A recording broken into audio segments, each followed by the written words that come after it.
Assalamualaikum warahmatullahi wabarakatuh.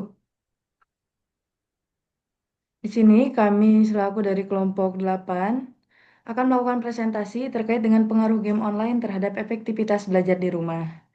Saya di sini selaku moderator yang akan memandu jalannya presentasi pada kesempatan kali ini. Sebelum melaksanakan kegiatan presentasi, saya ingin mengucapkan terima kasih terlebih dahulu kepada dosen pengampu kita, Ibu Sari Sukawati MPD, selaku dari dosen pengampu mata kuliah Bahasa Indonesia. Di sini juga saya ingin memperkenalkan diri, saya Sri Khalil Fazrin dengan NIM 2401076, juga rekan saya,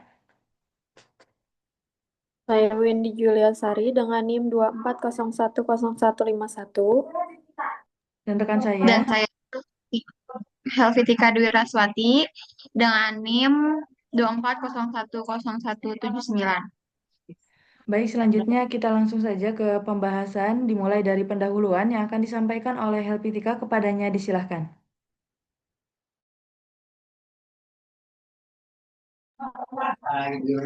Terima kasih moderator.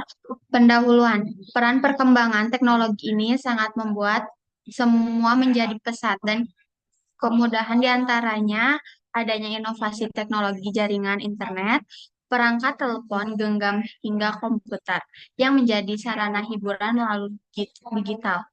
Game game online menjadi salah satu hiburan yang paling digemari era saat ini oleh semua kalangan karena sistem dan permainan yang beragam menjadi adanya ketertarikan bagi masing-masing kalangan. Game online telah menjadi bagian dari gaya hidup masyarakat, termasuk di kalangan pelajar mulai dari sekolah dasar hingga remaja dan dewasa. Menurut Syafi, 2000 2003, game online memiliki pengaruh positif maupun negatif terhadap konsentrasi belajar siswa. Cukup sekian, saya kembalikan lagi ke moderator. Baik, terima kasih kepada Helpitika yang telah membahas tentang pendahuluan. Tadi sudah disampaikan terkait dengan game online dan juga pengaruh terhadap generasi, baik itu di kalangan remaja, pelajar, maupun dewasa. Selanjutnya, yaitu definisi yang akan disampaikan oleh Windy kepadanya, disilahkan.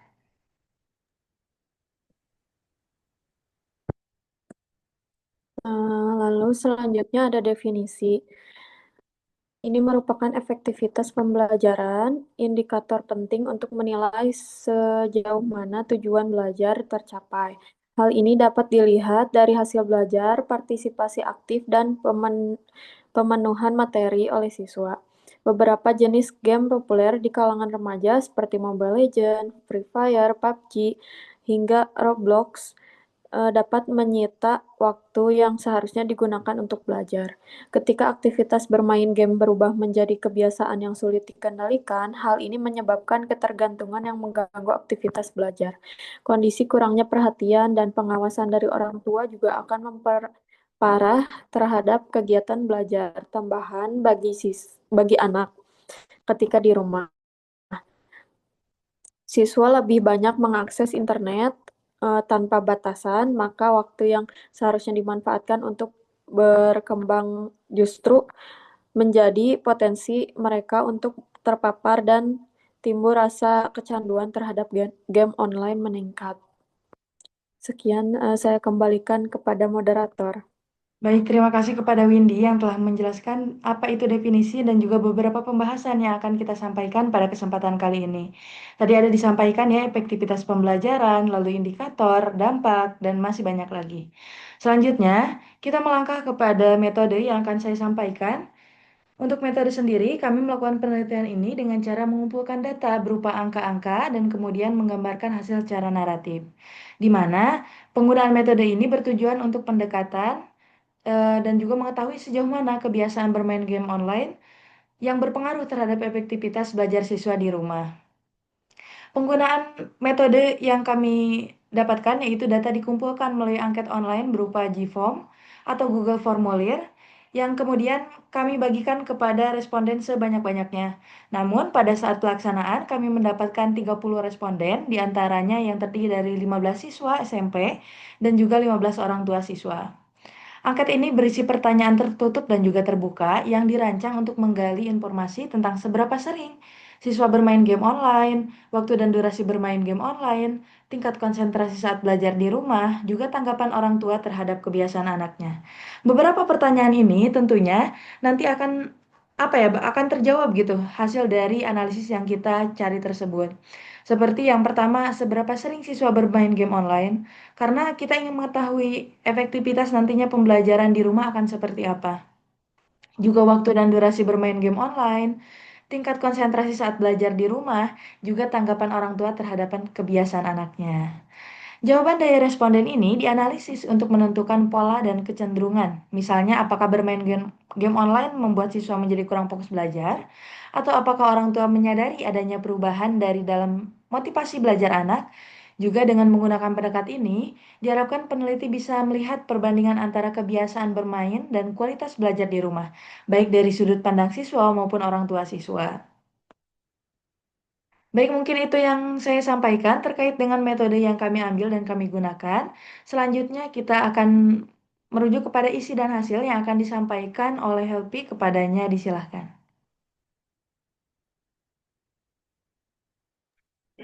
Baik, selanjutnya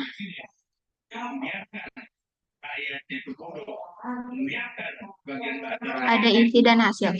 Dari kegiatan penelitian yang dilakukan, kami mendapat 15 partisipasi siswa dan 15 partisipasi orang tua siswa jenjang sekolah menengah pertama SMP. Proses pengumpulan data yang kami kumpulkan dalam proses penelitian ini menggunakan Google Form sebagai alat bantu dalam pengisian instrumen yang berisi proses penelitian ini.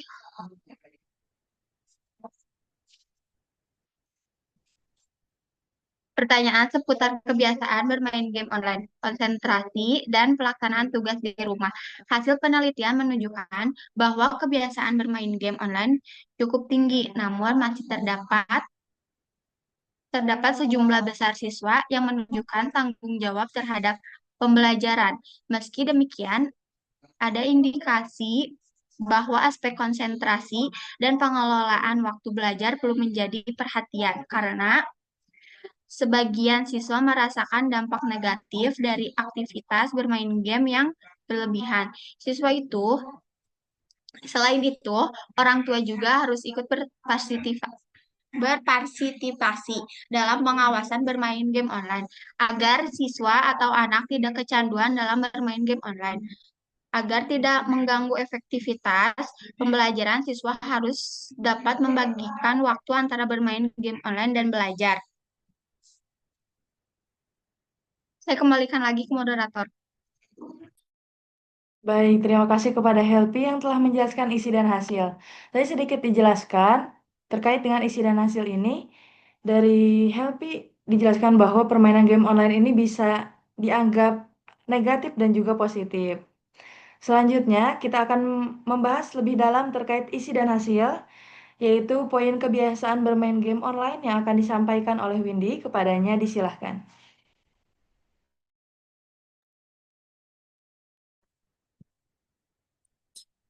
Baik, selanjutnya ada isi dan hasil. Yang pertama, kebiasaan bermain game online. Kebiasaan bermain game online di kalangan siswa mencerminkan pola yang mengkhawatirkan terkait durasi, waktu bermain, serta dampaknya terhadap konsentrasi belajar mereka. Kebiasaan bermain game online di kalangan siswa menunjukkan bahwa sebagian besar dari mereka menjadikannya aktivitas harian dan durasi yang digunakan berlebihan. Hal ini mengindikasikan bahwa permainan ini telah menjadi bagian penting dari rutinitas mereka.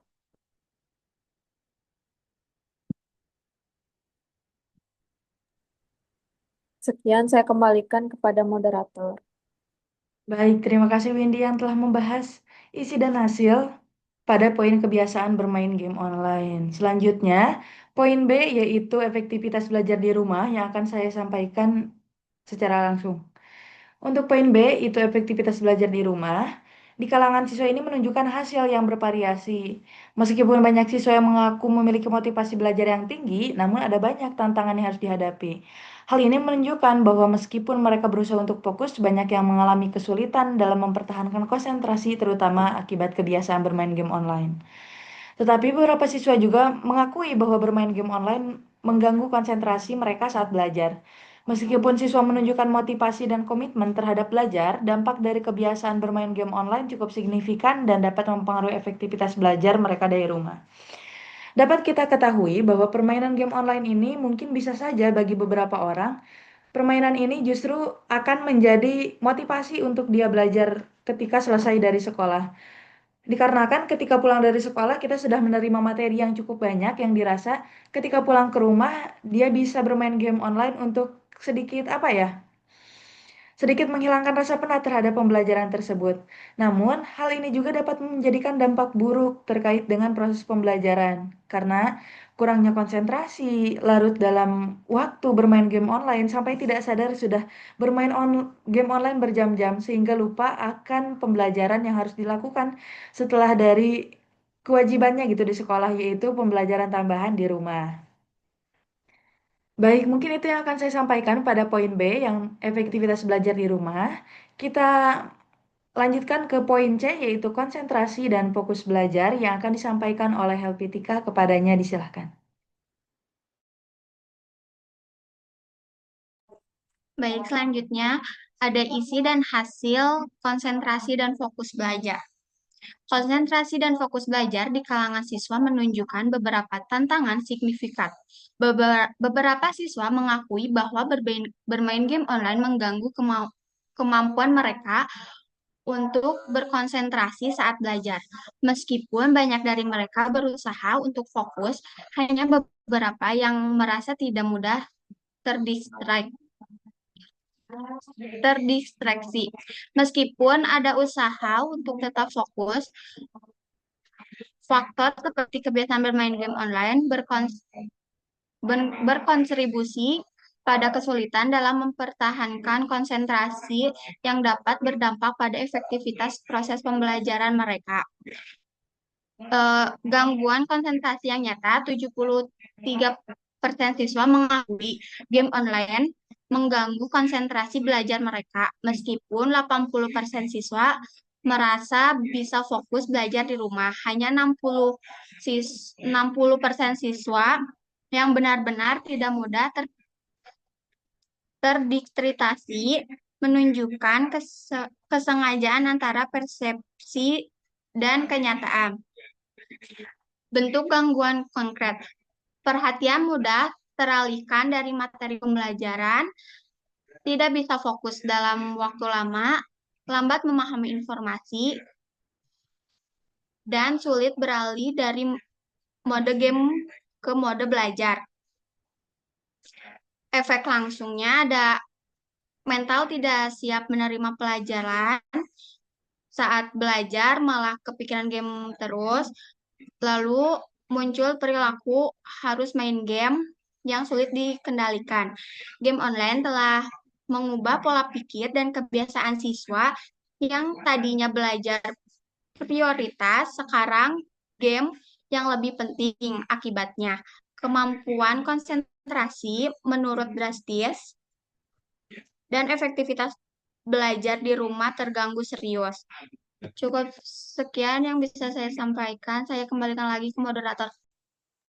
Baik, terima kasih Helpi yang telah membahas tentang konsentrasi dan fokus belajar. Sesuai dengan judulnya yang tadi yang dibahas ya, bahwa dengan permainan game online yang tidak teratur, terus waktunya yang tidak terkendali, sehingga konsentrasi akan buyar atau hancur. Dan juga fokus belajar akan mudah terdistraksi oleh permainan game online. Mungkin tidak hanya siswa SMP mungkin ya yang masih sulit untuk mengendalikan emosinya.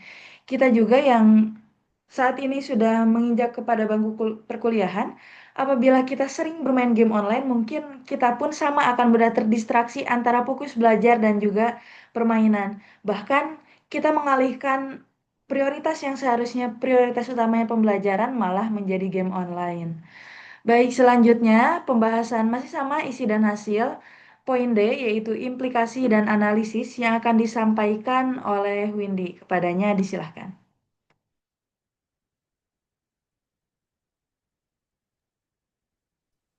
Baik, selanjutnya isi dan hasil yang terakhir. Ini ada implikasi dan analisis. Dari hasil penelitian, ada beberapa poin yang perlu diperhatikan. Yang pertama, terdapat kesenjangan antara persepsi siswa dan orang tua mengenai dampak game online terhadap kebiasaan belajar. Contohnya, analisis kesenjangan persepsi seperti kurangnya komunikasi efektif, orang tua memberi larangan, siswa merasa dikekang, muncul konflik atau persembunyian perilaku. Implikasi dari kesenjangan ini meningkatnya konflik dalam hubungan siswa dengan orang tua. Siswa merasa tidak percaya sehingga menurunnya keterbukaan. Yang kedua, orang tua merasa tidak didengar yang mengakibatkan komunikasi menjadi tidak efektif. Poin yang kedua, motivasi belajar siswa tetap terjaga. Ini menunjukkan bahwa siswa menyadari pentingnya pendidikan. Namun mereka mengalami kesulitan dalam mengelola waktu dan kontrol diri. Poin ketiga, dampak negatif game online terhadap konsentrasi dan fokus belajar. Yang keempat, kebiasaan bermain game hingga larut malam menunjukkan risiko akademik jangka panjang. Dan yang terakhir, perlunya peningkatan komunikasi dan pengawasan dari orang tua terkait aktivitas belajar di rumah. Sekian saya kembalikan ke. Baik, terima kasih Windy yang telah membahas implikasi dan analisis pada poin isi dan hasil. Selanjutnya, kita sudah sampai ke tahap kesimpulan.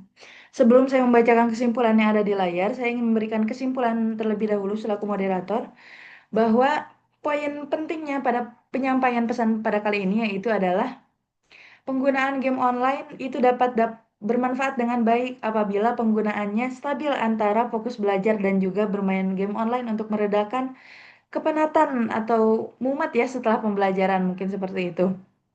Namun tetap penggunaan game online juga perlunya pengawasan orang tua, lalu perlunya pengawasan dari sekolah dan juga perlunya kontrol diri dari diri sendiri. Penggunaan game online ini bila mana tidak terkontrol dengan baik maka akan berpengaruh terhadap performa akademik siswa dan juga dia tidak akan bisa membagi waktu ketika pembelajaran di rumah sudah waktunya. Nah, selanjutnya kita akan membacakan kesimpulan yang ada di layar. Dari penelitian ini menunjukkan bahwa game online memiliki dampak signifikan terhadap kebiasaan belajar di siswa SMP. Meskipun mayoritas siswa menjadikan aktivitas ini sebagai bagian dari rutinitas harian dan tetap termotivasi untuk belajar, terdapat tantangan besar terkait konsentrasi dan fokus belajar. Hal ini tentunya memberikan gambaran bahwa walaupun sekuat apapun siswa SMP mengelola antara pembagian fokus dan juga permainan game online, maka tetap akan ada tantangan besar terkait konsentrasi dan fokus belajar. Banyak siswa mengakui bahwa bermain game online mengganggu kemampuan mereka untuk berkonsentrasi, dan durasi bermain yang tinggi berpotensi mengganggu kualitas tidur serta kesiapan belajar. Kesenjangan persepsi antara siswa dan orang tua mengenai intensitas dan dampak penggunaan game online juga mencerminkan perlunya komunikasi yang lebih baik. Dapat kita ketahui bahwa anak pada zaman sekarang menggunakan permainan game online itu melebihi waktu belajarnya mereka. Bahkan hingga larut malam sehingga waktu tidur terganggu dan juga nanti ketika paginya dia masih merasa ngantuk saat melakukan pembelajaran. Dan juga dari hasil analisis yang kami lakukan ketika melalui angket Google Form itu banyak perbedaan antara jawaban orang tua dan juga jawaban anak. Hal itu mencerminkan perlunya komunikasi yang lebih baik supaya penggunaan game online dan juga performa akademik juga berjalan setara. Meskipun ada motivasi intrinsik untuk belajar, pengaruh negatif dari kebiasaan bermain game online perlu dikelola dengan bijaksana. Strategi kolaboratif antara siswa, orang tua, dan institusi pendidikan sangat penting untuk menciptakan keseimbangan antara aktivitas bermain game dan belajar. Demi mendukung efektivitas pendidikan siswa di rumah, maka hal yang perlu digarisbawahi adalah kolaborasi antara siswa, orang tua, guru, institusi pendidikan. Mungkin cukup sekian kesimpulan yang dapat saya sampaikan. Adapun ini beberapa daftar pustaka yang kami gunakan pada kesempatan kali ini, yaitu ada 10 daftar pustaka yang kami ambil dari sumber artikel maupun jurnal yang ada di Google Scholar. Terima kasih atas perhatiannya. Mohon maaf bila mana ada salah kata. Kami dari kelompok 8 mengucapkan terima kasih banyak kepada dosen pengampu kita, yaitu Ibu Sari Sukawati MPD. Assalamualaikum warahmatullahi wabarakatuh.